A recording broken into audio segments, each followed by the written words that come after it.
नमस्कार, मैं अंजना और आप देख रहे हैं दिल्ली क्राइम एक्सप्रेस। आइए एक नजर डालते हैं आज की बड़ी खबर पर। भारत और जर्मनी में हो रही अब तक की सबसे बड़ी डिफेंस डील, 8 अरब डॉलर का पनडुब्बी समझौता। भारत और जर्मनी के बीच अब तक का सबसे बड़ा रक्षा करार होने वाला है।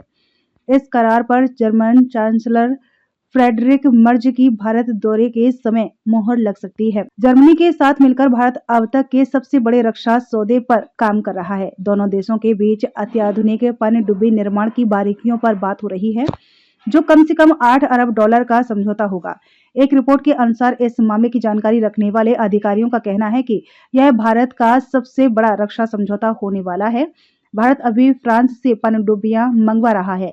ऐसे में जर्मनी के साथ इतनी बड़ी संभावित डील बड़ी रणनीतिक बदलाव की ओर इशारा है।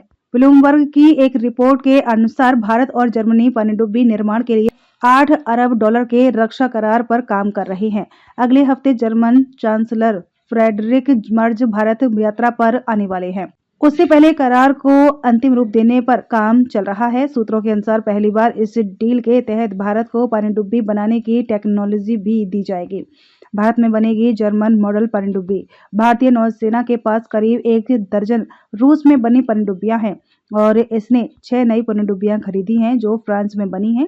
रिपोर्ट में यह भी कहा गया है कि अगर जर्मनी से डील पक्की हो गई है तो भारत फ्रांस से जो 3 और सबमरीन खरीदने वाला है वह योजना रद्द हो सकती है। रिपोर्ट के मुताबिक ये पनडुब्बी जर्मनी के थिसेनक्रोप मरीन सिस्टम्स GmbH और भारत की मजगांव डॉक शिप बिल्डर्स लिमिटेड मिलकर बनाएगी। जर्मन चांसलर मर्ज पहली बार भारत आ रहे हैं। सोमवार 12 जनवरी 2026 को वे सीधे गुजरात के अहमदाबाद पहुंचेंगे। यहां उनकी प्रधानमंत्री नरेंद्र मोदी से मुलाकात होगी। इसके बाद वे बेंगलुरु जाएंगे। रिपोर्ट में कहा गया है कि दोनों देश फार्मा सेक्टर के साथ साथ रक्षा क्षेत्र में आपसी सहयोग बढ़ाने वाले हैं। यही नहीं, मर्ज PM मोदी के साथ बातचीत में यूरोपियन यूनियन और भारत के बीच फ्री ट्रेड एग्रीमेंट पर चल रही बातचीत को भी तेज करने की कोशिश करेंगे। जर्मन टेक्नोलॉजी वाली नई पनडुब्बियों में air independent propulsion AIP system होगा। इस सिस्टम से पनडुब्बियों की क्षमता बढ़ जाती है। इससे डीजल इलेक्ट्रिक सिस्टम की तुलना में पनडुब्बियां ज्यादा देर तक पानी के अंदर रह सकती हैं। रिपोर्ट में कहा गया है कि थिसेनक्रोप मरीन सिस्टम्स ने इस पर कोई टिप्पणी करने से मना कर दिया है। वहीं भारतीय रक्षा मंत्रालय और विदेश मंत्रालय ने भी इस पर तुरंत कुछ नहीं कहा।